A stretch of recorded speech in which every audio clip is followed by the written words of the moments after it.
Live from parts unknown, you're listening to Simon Miller's Pro Wrestling Podcast, the only wrestling podcast on the planet, we think. Sit back, relax, prepare for positivity to run through your veins as Simon Miller gives you your weekly dose of powerful pro wrestling audio. It is Miller Time.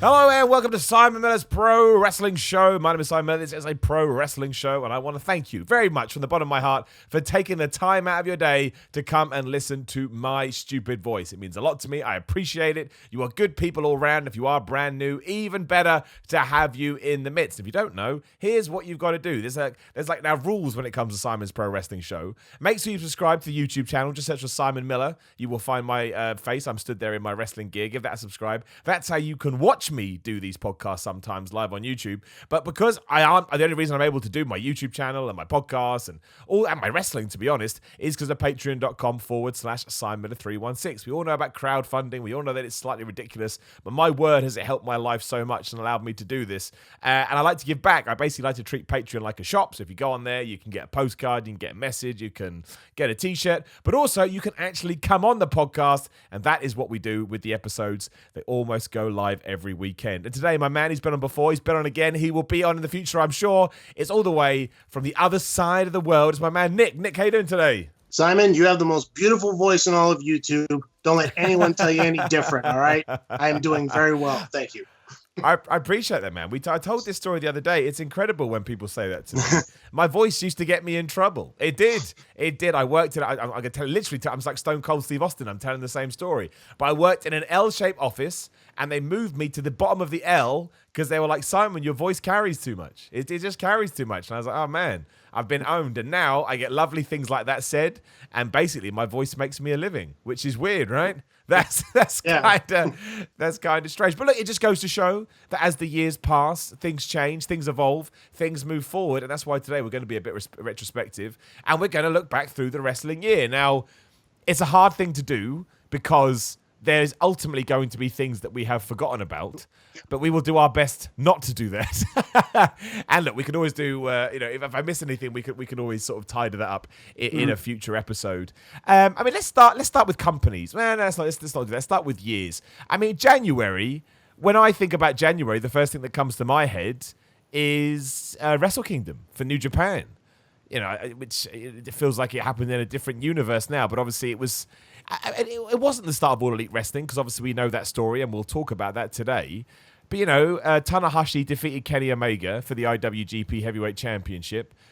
Pretty much signaled the end. I mean, there was a few more things, but, it was kind of the start of him leaving the company. And obviously, kind of fascinatingly, and I don't know, maybe there's a conversation in this, he's obviously all in, ha-ha, lol, with All Elite Wrestling. But we don't see him very much, He comes and goes, Kenny Omega. He is certainly not there. I'm sure he is going to be one day. But at the moment, he is certainly not the shining star that I thought he would be in AEW. Yeah, and I think that's because, the hardcore wrestling fans already kind of deem him as, the best wrestler in the world. To be honest, completely honest, I really don't think that. But that's only because I haven't really followed Kenny Omega's career because, of course, man. Because it's primarily in New Japan. And yeah, I did say in a previous podcast that I generally don't watch New Japan. But again, if stuff happens, I'll hear about it through my YouTube channels and stuff. So, that was really, that came along at a really good time when Omega dropped the belt and he was able to go and help out, start All Elite Wrestling. And you're right. If you look back at his matches in All Elite Wrestling, he's kind of been kind of on an even playing field, because, he still performs really well, but, he's obviously not putting himself over, which he honestly should not be doing. He should be kind of giving that rub to other people. But I think that's a cool thing for him to do. And plus, he's a video gamer like us, so that's a bonus. No, it's true. Kenny Omega is very relatable. That's That's the cool thing about him is that, yeah, he's just super relatable. He's just super relatable. Like he came out dressed as what do you call it? I can't remember the name of the game. There, Undertale. Yeah, he came out dressed as Undertale character. I mean, it still blows my mind that somebody in wrestling did that. Incredible, absolutely incredible. So yeah, that's kind of where January starts. And then I guess if I miss anything, man, please do jump in. But I guess we kind of move on to the Royal Rumble, which, let's not forget, was won by Seth Rollins and Becky Lynch. Yep. And now, I mean, not necessarily Becky Lynch. I think she's had a pretty sturdy year all around. But Seth Rollins hasn't. Seth Rollins' journey in 2019 has gone over like Rover at the Royal Rumble, smashed it at WrestleMania, and then slowly fallen off a cliff. I don't understand how it happened. Well, yeah, he was going downhill. He kind of bumped up a little bit when he beat Lesnar at SummerSlam, because I thought that was a really good match. But definitely after SummerSlam, that's when things really just went tumbling down the hill. Because, yeah, he basically fell into, Roman Reigns circa 2015 to 2018 a little bit, where it's like, I mean, can't really say. I mean, do you feel like he's been like shoved down our throat like Roman was? Yeah, a little bit. Not necessarily shoved down our throats, just poorly booked. Yeah, that's what the Hell in a Cell thing. Yeah, but that gets kind of the same thing, isn't it? It's like it all still stems from behind the curtain as opposed to what he was doing. It was nothing that he was doing specifically. Like, it wasn't like well, actually, I guess it kind of always is similar. I was going to mention The Rock in the mid-90s, but no, that was similar, wasn't it? That was kind of the same thing. He was being shoved down our throats, so people didn't like him. So, no, I do think that's the case. I think we made a mistake by putting him in that match with The Fiend, which obviously I'm sure we'll get to later. And I think that's proven by the fact that I remember watching that Royal Rumble. I mean, the show itself was way too long at that baseball stadium. Yeah. But I remember, the only two logical winners to me when it came to the Royal Rumble was Seth Rollins and Becky Lynch. I was like, I don't know who else we can do it. I think it's one of those wrestling situations where I hope that we do get the expected outcome, even though it's going to be obvious, because I'll find that satisfying. So yeah, no, it's just been a crazy 12 months, and it goes to show how. I don't know what's the word I'm looking for? It's the fact that WWE they struggle to book baby faces, especially when they find the one that they want to represent their company, like Seth, because they put the Universal title on him. But it's like once they put the top belt on somebody, that's where the problems start, because I agree totally. Their booking suffers, or that top guy will say or do certain things that doesn't sit well with the fans, and it paints a bad image. So, but that's been WWE's problem for a long time. They're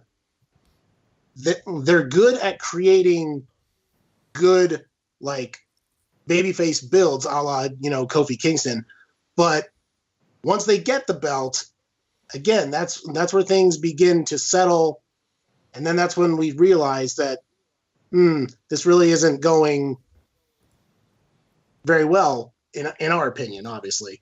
And I'm not saying it lacks. Sorry, and I'm not saying. There you go. I'm not saying like Kofi's run was bad, but a lot of people will say it was a bit underwhelming. I think they struggle. They're quite good in the chase, which again, is true of Daniel Bryan back at WrestleMania 30, Seth Rollins, Kofi Kingston. But you're right, when a babyface gets the title, it's like they don't really know what to do with it. They kind of struggle, and they're like, how do we keep the, like with Stone Cold Steve Austin, right? They kept the fires alive, but it doesn't really feel that way anymore. It just feels like, we run out of ideas, and hence why we put Seth Rollins against Bray Wyatt, because we didn't, again, there was no other concepts. There was no other direction that we had. And I guess that comes down to short-term versus long-term booking. And you mentioned Kofi Kingston when we move into February. Obviously, that's when, the Kofi Kingston dream had already started, but it's when we had the Elimination Chamber, and we had this idea that maybe Kofi Kingston was going to win the title there. He didn't. Obviously, Daniel Bryan retained. But it was the start to Kofi Mania, as it was called at the time.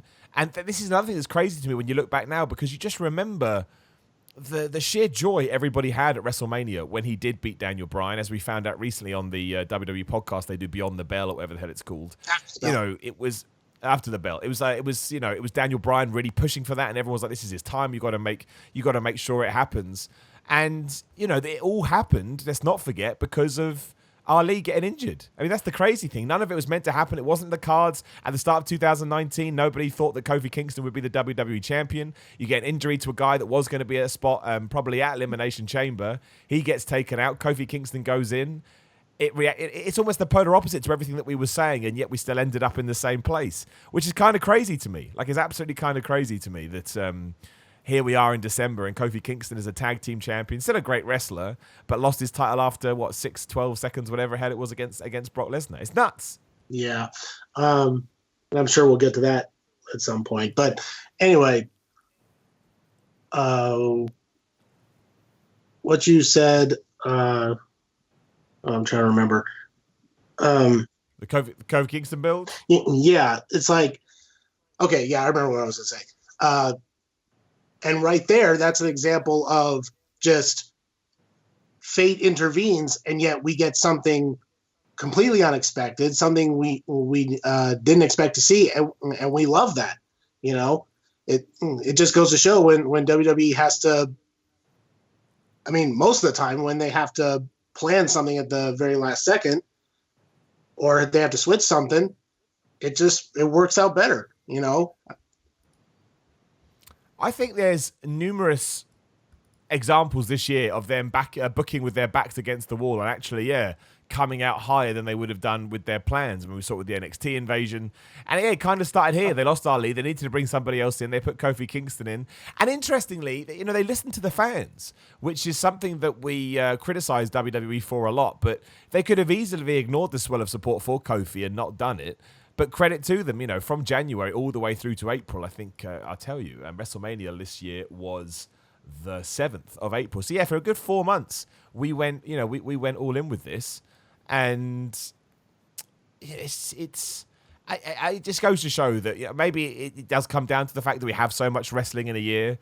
But it's fascinating to see the evolvement or devolvement that a character can have over a 12-month period. And obviously the Elimination Chamber, this sums up exactly what we were just talking about, was also where we crowned our first women's tag team champions. Bayley and Sasha Banks defeated Carmella and Naomi, who I think it was Carmella and Naomi, yeah. Mandy Rose and Sonya Deville, Nia Jackson, Tamina, and the Iconics and the Riot Squad. Mm-hmm. That's off the top of my head. That could be completely wrong. But again, I remember when they gave it to Sasha Banks and Bayley, we're like, they're going to go to NXT, they're going to SmackDown, they're going to go to Raw, they're going to go all over the place. It's going to be great. And we didn't really pull the trigger with it. And here we are in December, and the Kabuki Warriors have gone heel, and not the smartest thing in the world, but I do think they're making the best of it. But those belts have already fallen down into, US title, IC title territory, which sucks. I think it would have been so much better if they could have felt like they were important. Well, yeah, and I mean, if you remember hearing the stories that Vince McMahon didn't even want women's tag belts, and so I don't know. This feels horrible to say, but it honestly wouldn't be surprising that when they finally did bring those belts in, it's like it feels like Vince just purposely put them in that, mid-card obscurity situation like the IC and US titles. Because he didn't really want them to begin with. And also that's why we haven't seen those belts used in the way that we were told they were going to be used, like they were going to be defended across all brands. And, look what happened when we finally got a women's tag title match in NXT, when it was the Kabuki Warriors against Tegan Nox and Dakota Kai. That happened like literally not that long ago. And the belts were introduced earlier this year, So I'm at least someone is trying something, and it wouldn't be surprising if it's Triple H. I'm sure he's the one that's trying to make things feel important. And no, I think that's fair. I think there's been a few times, but obviously this year, especially when the main roster in NXT have kind of crossed paths, and we all kind of go, I kind of preferred how they did that down in NXT.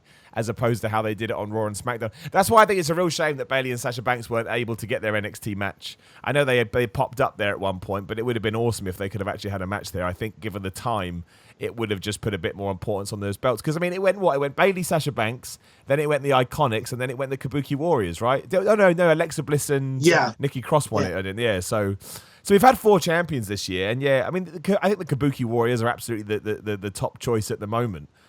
But yeah, it just surprises me. It absolutely surprises me that we're not holding those belts in higher regards. But again, that's WWE for you. Moving on to March, we'll stick with WWE actually, unless anything else pops up. I'm sure it will. But obviously, Fastlane. This is the crazy stuff, right? This is why it's cool to do these retrospectives, because Fastlane was obviously the end of the Shield.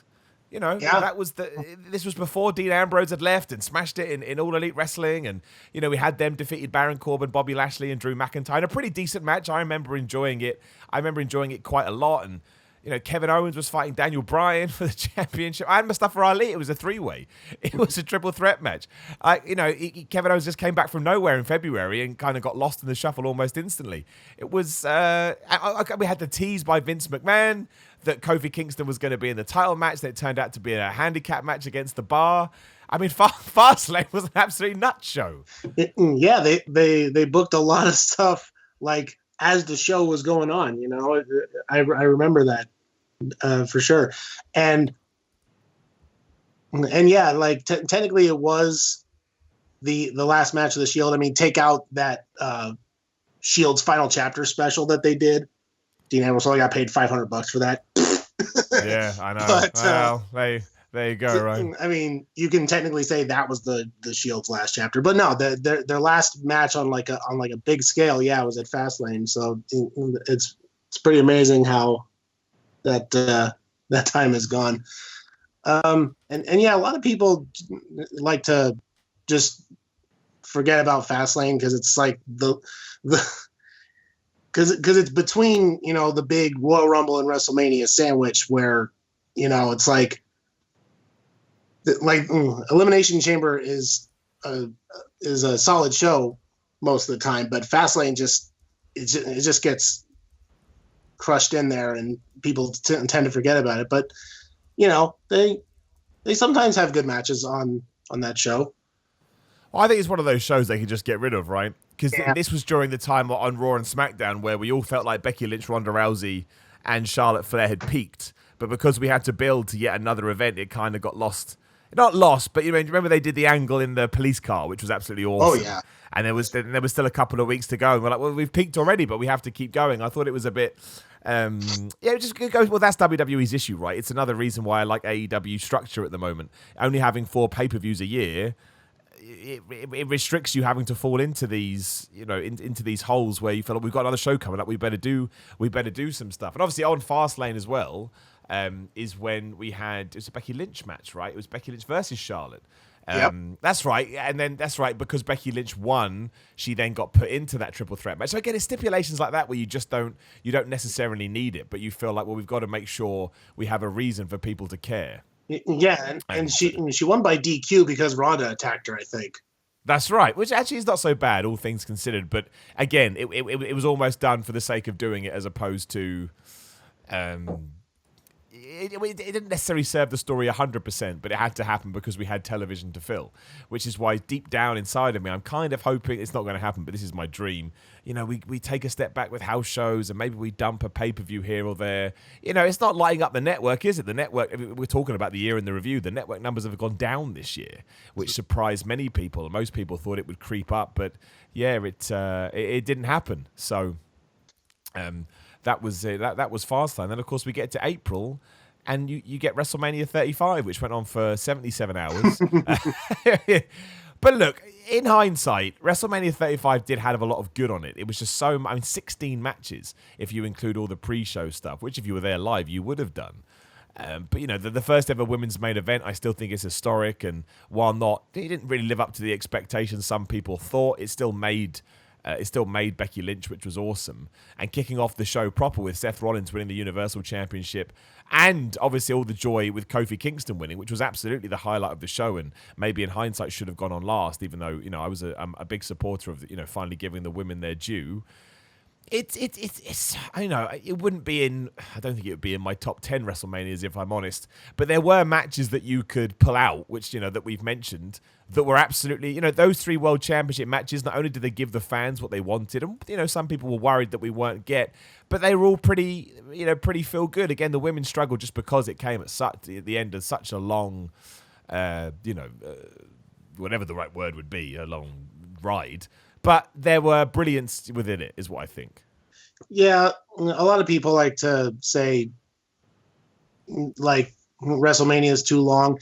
The way I look at it is treat it kind of, sort of like a music festival type of thing, because obviously festivals are, you know, super long as well. I've been to several where, you know, I see a lot of bands that I've never seen or heard of. But the one I know the one I want to see is like in a certain part of the show.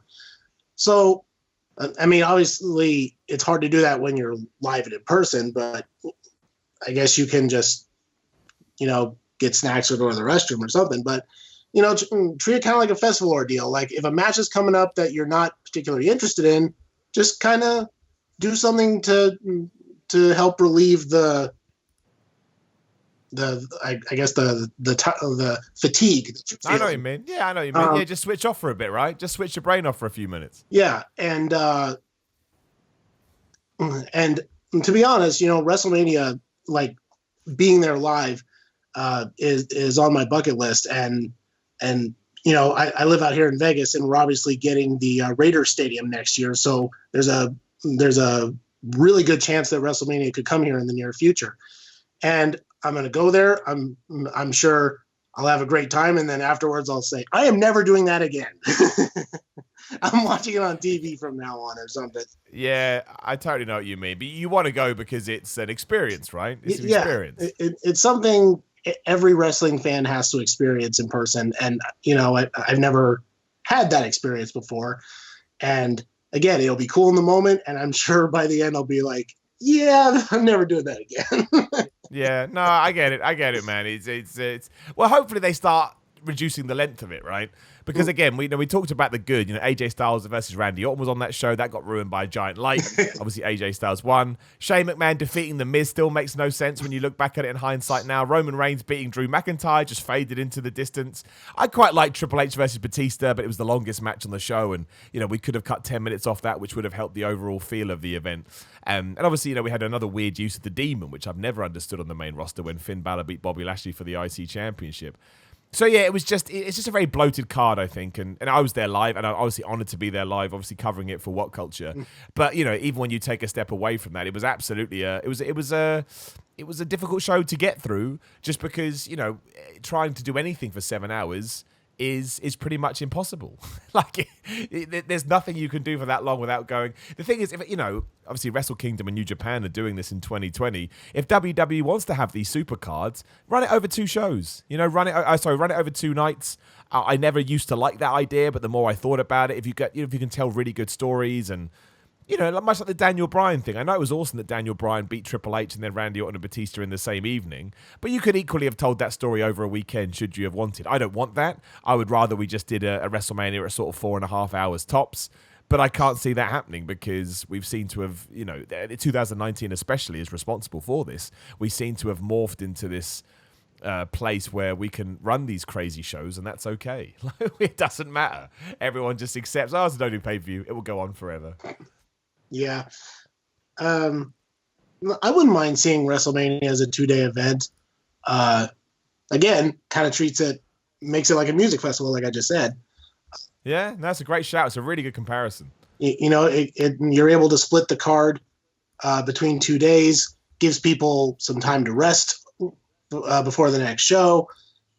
Yeah, I'm all for that idea, especially, you know, because WWE's has pretty much all the wrestlers in the world under their belt. So they literally can't do it all in one. Like they can't keep doing it all in one day because their roster is just so stacked, and they want to put everyone on there.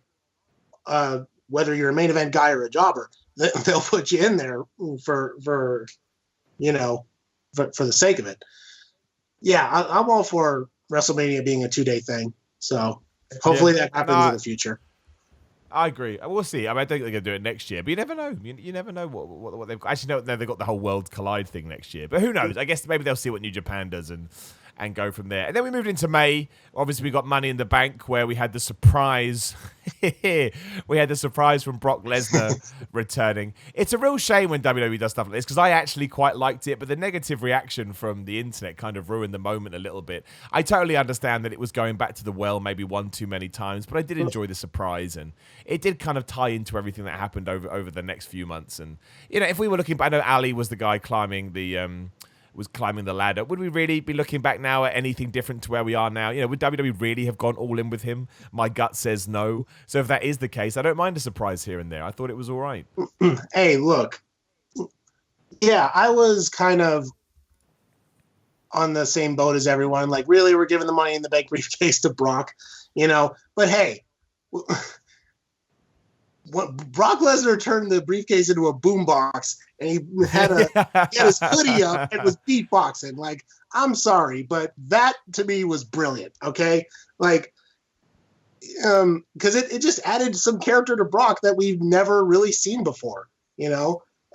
So yeah, I was against the decision of giving him the briefcase, but if it gave us beatboxing Brock, man, I'm all for that, to be honest. I totally agree, man. It gave us some good few weeks of TV, right? Yeah. It was really fun. And I don't think they would have gone all in with Ali anyway. No. So we didn't actually miss out on anything. I'm not saying that's good that they wouldn't have done. I'm just going with what WWE has taught me over the last few years. We should also obviously mention that Bayley won the women's Money in the Bank back match as well, which is massively important for her, because obviously now at the end of the year, she's like a super Grand Slam winner. She's basically won everything. Yep. And the only other thing that I want to also remind everybody, actually, of course, Bayley won the title on that evening as well. But never forget, this was also when Shane McMahon beat The Miz again. Yep. When he fell out of the cage. I mean, what? Who else would that happen to? Like, he takes on the Undertaker. Obviously, Undertaker wins. He takes on AJ Styles. AJ Styles wins. Takes on the Miz.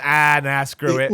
Miz can lose. Yeah, Shane literally wins because of sweat. Cuddle the sweat buttocks. That was.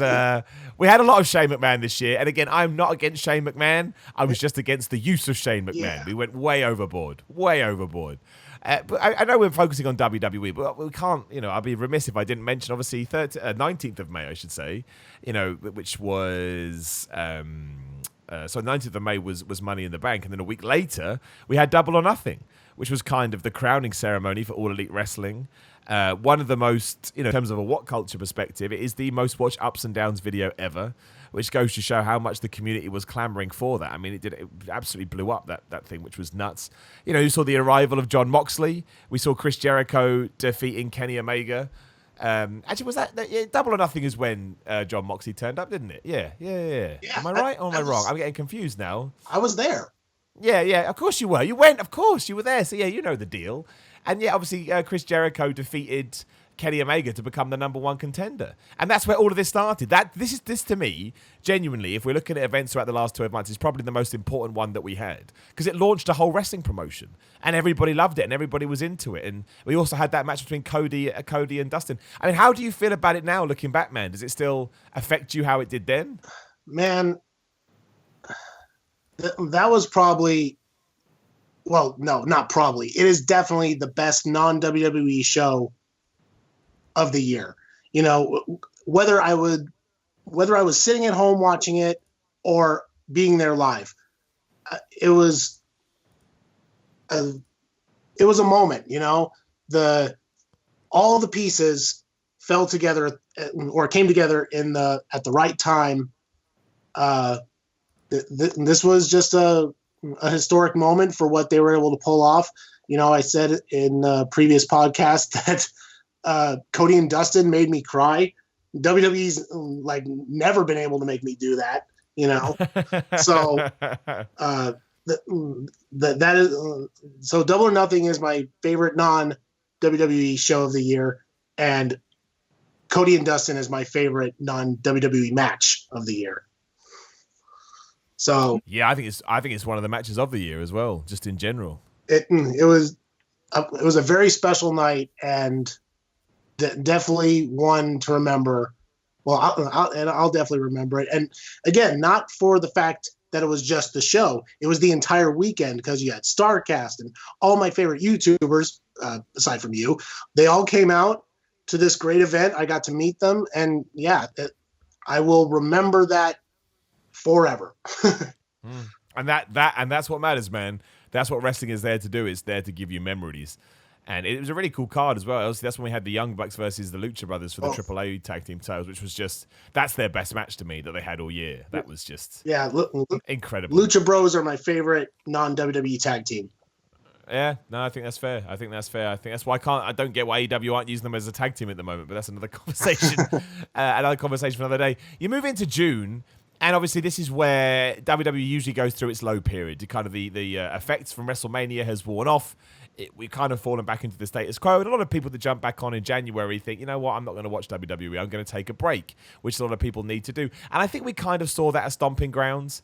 You know, Seth Rollins beating Baron Corbin is not really a feud that most people wanted to see. Kofi Kingston versus Dolph Ziggler felt like a feud that had been thrown together. You know, obviously Roman Reigns was taking on Drew McIntyre with Shane McMahon in his corner. Just a lot of kind of matches that it didn't again, we're not looking back at any of them now as classics, is what I would say. It was enjoyable enough at the time. And it's also when we kind of started to merge Seth Rollins with Becky Lynch and Baron Corbin with Lacey Evans, which, you know, all tied into them being in a relationship, which was odd. Just an odd, strange middle of the year. Yeah. Again, this is just this definitely proves that, you know, once WWE find their company man and company woman, it's hard to follow them winning the titles, because I mean, look at it this way: Lacey Evans could have been a viable contender for the Raw Women's title if they had built her up to it, but they didn't do that. They needed somebody to feud with Becky while Ronda was away. And because WWE doesn't really build stars very well, they just said, the tall blonde chick, put her in there. And then obviously when it was made public that Seth and Becky were together, you know, WWE thought they could help elevate that by putting them together in mixed tag matches. And yeah, it was way more awkward than anything else. And again, it's like Seth defeats Brock at Mania and his first opponent is Baron Corbin.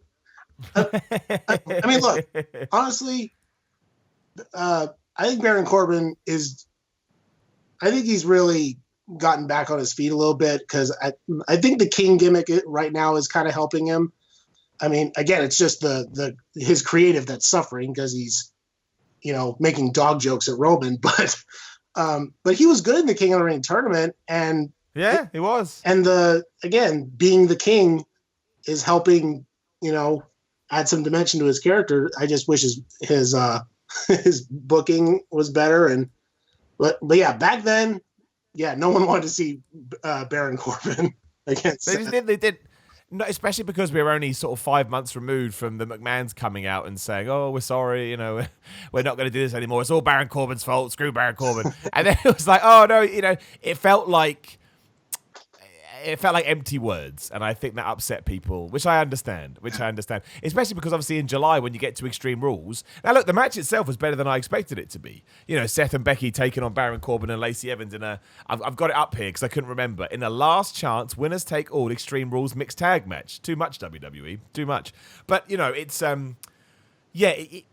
the match itself was decent, and I remember when Baron Corbin gave the end of days to Becky Lynch, everybody went crazy. Yeah, that was the spot of the match, and it actually, yeah, that was. It kind of woke the crowd up and like, oh, this could actually go somewhere. You know, I actually liked that. No, totally. And also is when Brock Lesnar obviously came out and won the Universal Championship, which I also like. I like the surprise. And again, we've already talked about why, you know why I didn't mind it. But again, a very, very, I don't like using the term bloated, but it was a bit of a bloated card, and you had things like Aleister Black defeating Cesaro, which really should have been an awesome feud that lasted a few months, but didn't. It was just there. Kevin Owens was fighting Dolph Ziggler, and Kofi Kingston defeating Samoa Joe was quite good. But again, it's just, even that in itself, there are so many feuds that we had that now I look back on, I would have liked to have a bit more... just to draw them out a little bit more. I mean, like, I totally forgot the Undertaker was on Extreme Rules this year, and he was teaming with Roman Reigns to take on Shane McMahon and Drew McIntyre. And it's all these little oddities at the time, sort of created somewhat of a buzz and somewhat of a reaction, but didn't really have any consequences. And I think that's been a criticism that a lot of us have had about WWE, is that stuff just happens, right? Like, it's not an episodic TV show to a certain point, in that you don't get. Yeah, you don't get the fallout. You don't get the consequences, like I say. And when we are going through these pay-per-view cards now, you kind of see it. And doubly so because, July was Extreme Rules, but AEW weren't hanging around either because they had Fight for the Fallen. Now, Fight for the Fallen to me felt very much like you remember the In Your House shows from back in the day? Oh, yes. Like, it felt very much like that. Now, I don't mean that in a disparaging way, because obviously the In Your House shows were meant to be B shows just so WWE could run more events. But I guess that's my point. Again, nothing massive came out from that. I mean, it was Kenny Omega versus Chima, right? Or how do you pronounce that guy's name? The Young Bucks. Shima, yeah. The Young Bucks defeating Cody and Dustin Rhodes. But these were very much showcase spectacle matches. They were just there to, fill a void before we got to TV. But the fact I kind of remember that card more than I remember Extreme Rules, aside from the things we've talked about, that sums up the shift that we were having in the summer. I think it's balanced out a little bit more now, obviously, with the NXT and the AEW war and all of that. But I don't know. I find it crazy that you can look at those two cards, one of which was meant to be a big WWE pay-per-view, the other was just AEW treading water. And yet I probably remember as much from both. It just surprises me. We also had Smackville in July, let's not forget. We don't need to talk about Smackville. The crazy thing as well is I forgot this until I started looking through the year. You then move into August with SummerSlam, when Seth Rollins obviously reclaimed the championship from Lesnar, which means that, Brock held on to it for less than a month. When does Brock ever hold on to a championship for less than a month? Yeah, and that's what everyone's worry was when Brock cashed in and took the belt. We thought we were going to get another 6 to 12 months of Lesnar with the belt and not showing up every week on TV. That concern was running through everybody's head, and I think everyone breathed a sigh of relief when Seth took it off of him in SummerSlam. But I think they did that as a way to, because again, this was during Seth's first kind of downward spiral, and they needed to build him back up. And that's when he had that really good match with Lesnar at SummerSlam and took the belt off him. But here we are again. Seth is in a downward spiral, and yeah, it was, like I said, it was a great match, but it was something Seth needed at the time, but Seth now kind of needs something else, and right now they're kind of building something with Seth, and it's really intriguing, since he's not the champion anymore, but again, we'll see. We should also mention, around this time, given that it was the debut of The Fiend, who took on Finn Balor at SummerSlam, yep. From April onwards is when Bray Wyatt returned to our screens, the Firefly Funhouse. I mentioned this on the show the other day, when we're talking about Wrestlers of the Year, if you want to focus completely on persona and characterization and you want to throw Bray in there, I wouldn't be against it. I wouldn't argue it. I think while the Hell in the Cell stuff certainly harmed his momentum, you can't have that take away from the good that he did. That's not fair. Just because I can't think of a thing now, but if a movie comes out and the sequel sucks, the original movie is still great, and everything that everything that Bray Wyatt was able to do, especially given the awful booking that he had been in before all this. I mean, again, he's fighting Finn Balor at SummerSlam, and last time we saw Bray Wyatt versus Finn Balor, Bray Wyatt for some reason put a scarf on his head and pretended to be Sister Abigail, like it was and the presentation and the lamp he had, with his severed head. And the red lighting was controversial, but everything that he did it was kind of like a part of pro wrestling that maybe had been missing from WWE. And the fact that we were able to buy into this was quite frankly a ridiculous character all around. And we still are, even with all the hurdles and the obstacles that we faced. Again, it's why he gets a huge nod from me in 2019. He's a wrestling genius. Maybe not when it comes to his in-ring work, although I think he's more than capable of doing that. But in terms of what goes into everything outside of the ring, or even a presentation point of view, I genuinely think he's a wrestling genius, because he's now 2 for 2. As soon as he worked out what he wanted to do and was given a bit of rope, he has created 2 absolutely wonderful characters that I know for a fact have got more people interested in wrestling, but also ones that I'll always look back on with a smile on my face, much like I used to do when I was a kid. And maybe that's something that we've missed. Yeah. Bray Wyatt is definitely the kind of the more fresh and interesting things that WWE has had over the past several years. I mean, I ended one of our previous podcasts by saying "Yowie Wowie." I mean, that's how that's how much people, us as fans, love him. Granted, the first video packages we were seeing, with Mercy the Buzzard, Abby the Witch, those were a little bit weird at first. But then once it was revealed, like, oh, he's actually like a Mr. Rogers type of character. And then I think about a week or so later, he reveals, oh, he actually has this demonic side to him. And then the first look at the Fiend, you literally say, "Yowie Wowie." That is the coolest thing I've ever seen. So it is, and it's right. It was cool, man. Right, and sometimes WWE lacks coolness. Yeah, and of course that made us really anticipate, like, oh, when are we going to see this guy in the ring? And then that's when they, built it with Finn Balor, and sadly he was the first sacrificial lamb. But in a way, that was a good thing, not just for the Fiend in his first match, but look where Finn Balor is now.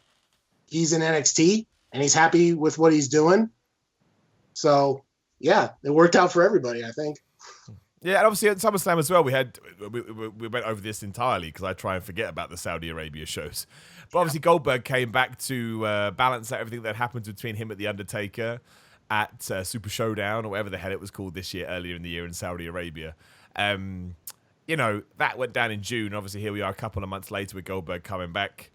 I think we should probably focus more on the Saudi Arabia show, because obviously Goldberg just smashed Dolph Ziggler here in what I thought was an awesome match. There was a lot that went wrong in terms of the build and in terms of the stuff that Goldberg did, like, don't smash your head into a locker or a door, whatever he did beforehand, and concuss yourself. But it was, I think everybody, Undertaker's admitted to it, Goldberg's admitted to it. It was just one of those matches that was a shame, especially because they're 2 legends. But I did think I don't want to say that we were too harsh. It was always going to get that kind of reaction. But yeah, again, sitting here now, looking back, not the best. Not ideal in any stretch of the imagination. Yeah, again, I said it in a previous podcast. Undertaker versus Goldberg would have been amazing 20 years ago. And the fact that both of them are in their 50s and they're competing in 100-degree weather, it doesn't benefit anybody, and obviously Goldberg watched that spot where he just completely started bleeding. Yeah, not a very fun thing to remember, and that's why I actually enjoyed their return matches, like Undertaker teaming with Reigns at Extreme Rules. That was fun. Goldberg squashing Ziggler, that was fun. So it definitely helped erase the stink of that match. So yeah, people can criticize me for that, for liking those weird matches, because I've heard people say, when Goldberg was coming back to SummerSlam, like, why are we bringing Goldberg in? We got to stop bringing in these old timers, stop bringing in these, old legends that, can't really go. It's like, well, I mean, it's honestly a sad fact that these older guys are drawing more than the current talent. Once again, like bigger stars, right? Yeah. That goes back to me saying WWE doesn't know how to build stars. That's why they got to bring in the old guys. And it is a shame. It's a big shame. But again, you just can't help but feel like when you see these matches, it's like, oh, all right, that did something for me, and it makes me forget about the last time I saw this person. You know what I'm saying? No, you're totally right as well. Like you are. It's even if you're the most ardent WWE fan, you can't ignore. You can't ignore that. You can't. It's just true. And I get excited about Goldberg coming back and Undertaker coming back. It's why, the Stone Cold Steve Austin Undertaker show they just did on W Network was, I think it was outwatched by everything other than Survivor Series. People love it. People want to see what they're doing. Yeah, I loved that special. It was good. It was really, really good. We moved into September. Obviously, Clash of Champions. It goes exactly to my point earlier. Seth Rollins defeated Braun Strowman after about 72 curb stomps. I totally forgot that Braun Strowman had even been in, that championship match. And, around this time as well, there was a lot of good stuff going on. This is when the whole Eric Rowan, Roman Reigns, Luke Harper, Daniel Bryan stuff was building, and Luke Harper made a surprise return. It's a shame we didn't get the Roman Reigns, Daniel Bryan feud that we were meant to. But that was the most interesting thing at this time for me when it came to WWE. We're building to the arrival of AEW in October and the move to SmackDown. And I actually thought I just thought a lot of the stuff here was well done. Again, there's just so many feuds that I completely forgot about. I know there's a lot of wrestling on TV, but I want iconic feuds. I want to be able to get to the end of the year and think, oh man, that really defined these last 12 months. And I don't really think we got it this year. Maybe you could argue Brock Lesnar versus Seth Rollins, but now with everything that has happened, there's kind of an asterisk by that. Yeah. I was actually really surprised that when Harper interfered with Rowan's match, because, this was at a time where we were well familiar with the fact that he wants to leave because they're just they're not using him for anything. So when he pops up in this match, I'm like, oh, wow, it's Harper. Maybe we'll actually get something from him. Nope. Yeah, well, there's a lot of good that did. And now Eric Rowan is going coochie coochie goo into a camera. What do you think's in the cage? One guess. What's in the cage? Dear. What the hell? It's remember when Eric Rowan used to wear a sheet mask? Yes. It's a baby sheep. That's what I get. It's a little bit sheep. I don't know. It's a good a guess as any, man. It's a good a guess as any. Moving into October, I mean, biggest month, of the year, no question. SmackDown moves to Fox, Dynamite debuts on TNT and around the world in various different things. We get the whole NXT moves to USA Network. Out of everything else that we've seen this year, there is no question that October is something that we're going to be looking and talking about it for a long time. At the moment, we don't exactly know how it was going to play out, if AEW is going to be a long-term success, if moving AEW to TV was a good idea. But it's the October 2019, the month when wrestling changed, hopefully for the better. Yeah, so you had Monday Night Raw, which completely rebranded their image with a new intro, new stage, pyro for once. And then Wednesday you had the premiere of Dynamite going up against NXT. Friday you had SmackDown. Sunday you had Hell in a Cell. It was a crazy week in wrestling. But sadly, there are things that happened on some of those shows, primarily WWE, that a lot of us aren't very fond of. But you are right. That is definitely a memorable week, because that was like the week that, the landscape of wrestling just completely changed, because we got a brand new American wrestling promotion on weekly television, and we got the big corporate giant that, they completely upgraded their brands. So, yeah, memorable in that sense, but again. Well, memorable because of Hell in a Cell as well, right? For all the good that October offered up. It was also, that to me, it's rare to get universal backlashes in WWE. There is usually the odd voice crying out that they disagree, but there were a few, but by and large, everybody absolutely just could not stand that main event between Bray Wyatt and Seth Rollins. Well, yeah, I would say that October, if we're looking at it in terms of WWE's worst month this year, October would definitely be number one because like you said, the Hell in a Cell main event.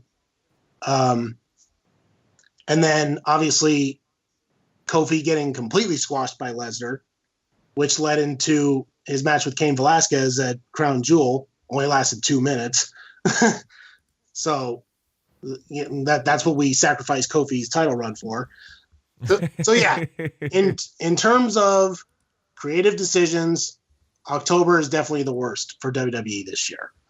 Yeah, it wasn't. Yeah, the Brock Lesnar thing was bad. The Rollins Bray Wyatt thing was bad. It just left a lot of bad taste in people's mouths. Look, fair play. I don't like talking about Saudi Arabia shows, so we'll skip over it. Yeah. They did, I don't mind people failing and making a mistake and trying to rectify it, which they did. They did do their best to rectify it, but it did obviously hurt things. It hurt things a little bit. And, it was around this time as well. It was just after, we had the King of the Ring tournament, which was very good. I thought it was a massive highlight for WWE. It's it kind of breathed new life into Baron Corbin, as we talked about. Didn't like the direction of Shorty G, but Chad Gable was at least able to showcase Don't his even get me started skills. on that. Yeah, I know. And obviously, Hell in a Cell is when the Kabuki Warriors won the titles, the tag titles. So, yeah, there was a lot, it was kind of going in the right direction. But then when you move into November, which obviously we're just coming out the back of now as we have this conversation with the Survivor Series, things did pick up again. Everybody... the NXT, I didn't know how they were ever going to get away with having a brand versus brand thing after this whole year. We didn't even mention the wild cards, the problem with these retrospectives, but they did. They were able to do it, and that was with the simple admission of NXT. And actually, that's where the Saudi Arabia show helped because when they got stuck in the country and they had to come up with a plan. The NXT Invasion special was one of the best SmackDowns we've seen. It got people reinvested. Everybody wanted to see where it was going to go, and really they built the pay-per-view off that one thing. And when we got there, I did think they delivered. Not everything, smashed it out of the park, but ultimately they really shone a spotlight on NXT. And if you look at the ratings, maybe it was an absolute success. So, I guess if you kind of look over the last sort of couple of weeks again to where we are now, WWE aren't in the worst position. I think that my major issue is, again, just when you watch Raw, you don't 100% know, you don't know what's going to go, what's going to happen. But I would say that Survivor Series was a success, and obviously, in November as well, we had Full Gear, which I would also call a success, and it came out with a massive talking point. The whole Jon Moxley, Kenny Omega, crazy lights out match. What did you think about that, dude? I don't think we've talked about that, and if we have, I've utterly forgotten. Yeah, I'll just say this real quick about Survivor Series. That was probably, it's definitely one of the best WWE pay-per-views this year. I'd put it in the top 5 if I had to. The build with NXT was fantastic. The matches mostly were great. Lesnar versus Mysterio was amazing storytelling. Once again, just shows that Survivor Series seems to be the holy grail for Brock Lesnar because that's when he puts on his best matches. Yeah, that's true. I loved all the Survivor Series matches on that show. Yeah, just really great show. It didn't drag on too long. Survivor Series definitely made up for a couple of WWE's mishaps. But yeah, so on to Full Gear, and really great show. I think Cody Jericho was the match of the night. The MJF heel turn. I think a lot of people said it was too early. I think it was just fine the way it was. Yeah, I agree. No, I agree. I totally agree. And then, the whole Moxley Omega thing. All right. I'm kind of like you, because you're not really big on hardcore wrestling, right? I don't mind it here and there, but I have a line. Personally, I think professionally, you should, if both people agree, you should be able to do whatever the hell you want. But yeah, I have a line that when it gets too nuts, personally, I do start to shy away from it a little bit because it gets a bit too like, oh my gosh. Then, I'm glad it kind of happens, but I will, I'll shut off a little bit. All right, so here's what I think. Now, like you, I will watch hardcore matches, but only in small doses. I don't want them to happen all the time. Now, because this was like a 40-minute hardcore match, it definitely kind of scratched that little itch for me, like, you know, because I haven't seen anything hardcore in like a really long time. And obviously at some point I was like, okay, this might be getting a little too much. But when I look at it in terms of, you know, who's in the match, obviously with Jon Moxley, he got his start in hardcore wrestling. So, and because he was in WWE for so long, which is a very tame, family-friendly product, you know, he just felt trapped. And so when he finally got out, he was like, okay, I can finally do what I want to do. And I want to rediscover, like, I want to go back to my hardcore roots. So, and I think that's probably where the idea of setting up this unsanctioned match with Kenny Omega started. And when you look back, we were originally supposed to have Moxley and Omega at All Out, which we completely missed, by the way. But obviously the match didn't happen because Moxley had surgery on his elbow, I think. So the hype for Moxley versus Omega was there. And when we finally got it, they're like, okay, let's go really balls to the wall crazy here. Do an unsanctioned match and think of the most hardcore stuff we can think of. So I think in terms of, you know, Moxley wanting to go back to his hardcore roots for one night, and he wanted to be against somebody who can go the distance, and obviously that's Kenny Omega because he can go over an hour, as we've seen in the past. And trust me, after it was over, all I could think of was, okay, these guys need to chill the F out, let their bodies recover, because they literally put themselves through hell. And just, I don't know. It's definitely, while I was watching it, it was like, oh my God, this is crazy, but in a kind of good way. But then it felt like once it was getting too crazy, I was like, okay, I think we can kind of end this now. And when it finally did end, I just literally sat back, wiped the sweat off my forehead, just like, whew, that was really exhausting. So yeah, I didn't hate it as a lot of people did. Like I said, it scratched a little itch for me, but I think it kind of scratched a little too hard towards the end. No, I think that is summed up wonderfully. And I agree with you. I'm happy for them to do it. I'm glad they did it. I'm glad people enjoyed it. I wouldn't want to see it every week. I think I'd have to turn off. I think I would have to turn off. And that's it. That's kind of where we're at the year. You know, we're building up to TLC, where we have currently 0 matches announced because it's WWE and that's what we do. And we look forward to 2020. I think the Royal Rumble is going to be a big deal. I think AEW's first pay-per-view of that year in February is going to be a big deal. You know, when we get there, those 12 months are going to be a bit different because the whole status quo is different. Well, the whole status quo has changed, I should say, and we now accept it.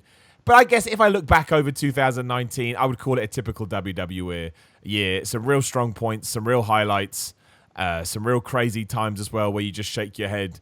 But, you know, if I'm going to give a defining moment over the whole thing, it's got to be, you know, AEW coming to the dance, doing their thing, not really slipping up right now, and, you know, ratings be damned or anything like that. I think they're in for a really good 2020, and I hope that is true. And I hope WWE smashes it. I hope Impact smashes it. I hope everybody comes together and just smashes it over the next 12 months.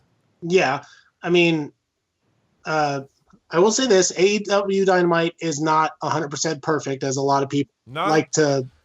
Like to claim to say that. They get mad. Yeah, exactly. Yeah, people get mad. I mean, if we look at this recent episode of Dynamite, I mean, I think it's safe to say they're not getting everything perfect, but no. But again, it's still a fresh product, and it's probably going to be fresh for the foreseeable future.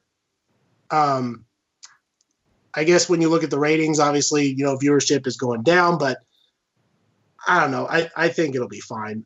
I'm sure they'll get to another high point, and and we'll all benefit from it, because to me, there's no Wednesday Night War.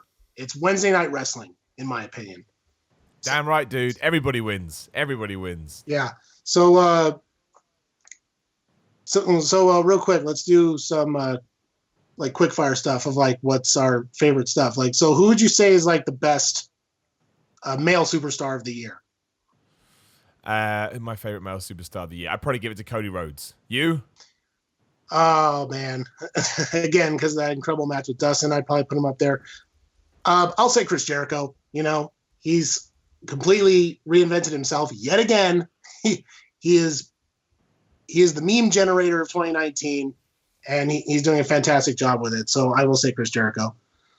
And my match of the year would be Chris Jericho versus Cody Rhodes as well. Cody Rhodes versus Dustin Rhodes would be in there, but I got such a kick out of Jericho versus Cody and the Bill that would be my match of the year. Yeah. What's your favorite WWE match of the year? My favorite WWE match of the year would probably be Kofi Kingston versus Daniel Bryan at WrestleMania. Just from the, for the emotional ending of it, I was just so happy and I was so pleased for him. Yeah, excellent choice. My favorite non-WWE match is definitely Cody versus Dustin, because like I said, brought me to tears. Here's something you probably didn't expect. My favorite WWE match of the year would have to be from NXT TakeOver Cardiff. Walter versus Tyler Bate for the great match title. Man. I mean, holy cow, that match was insane. If you could make Jim Cornette say that was a magnificent match, you've done well. You know what I'm saying? I mean, no, totally, man. I knew, like, in the back of my head, I was like, I knew Tyler Bate wouldn't win, but man, the emotion towards the end of that match was, it had me marking out, and And I mean mark out big, and I usually never mark out big, when I'm sitting at home watching wrestling. You know what I'm saying? So that would be my favorite WWE match of the year. Yeah, and although I kind of think that Wrestler of the Year should always be, non-gender specific, I will say if we are bringing genders into it, Becky Lynch is easily my Women Wrestler of the Year. I just think that she took all the momentum she gained last year, and she's become one of the most important, if not the most important person in WWE, and that speaks volumes. Yeah, Becky's definitely done really well for herself. I will say that. Honestly, I have to say mine is Rhea Ripley. I think she's come. That's fair. I think she's come very far in such a short time, and she's definitely going to be a star. And I look forward to seeing her just completely smash it. Hell yeah, man! It's a fair point. She's put herself right in the frame to be a massive star in that company, and good for her. Good for her. I massively respect it. You got any more categories, or is that pretty much it, Ryan? All right, we'll end on this. So we got the Royal Rumble next month. Uh-huh. Who would you like to see as a surprise entrant, and what kind of little mark out moment during the match, either men or women's, would you like to see? Well, my surprise was always going to be John Morrison, which has kind of been ruined by WWE Backstage this week. Yeah, I still think that is where he will re-debut. Outside of that, I can't think of anybody else that even have on their books that they could bring in. But I would imagine that they will the sort of the nudge, wink, wink will be something between John. I think John Morrison will throw the Miz out basically. I think that's the first feud they're going to do when he comes back, and I think they're going to have a tet-for-tet in the Rumble where they pretend that they're friends, and then. I think we'd probably have to turn Miz heel by that point, but I can see it happening. But I can kind of think that's going to be the, oh, here we go kind of a moment. So, yeah, it's not really a surprise anymore, but yeah, John Morrison would be my go-to on that one. All right. I'm just going to go completely insane on mine, if you don't mind. So I would like to see the Royal Rumble debut of Cassius Ohno, and he has a stare down with Cesaro.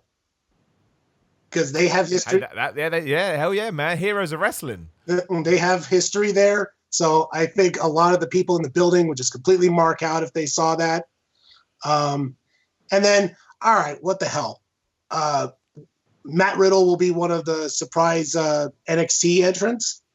And then as the clock's counting down, Goldberg comes out. And we get Matt Riddle versus Goldberg in the Rumble.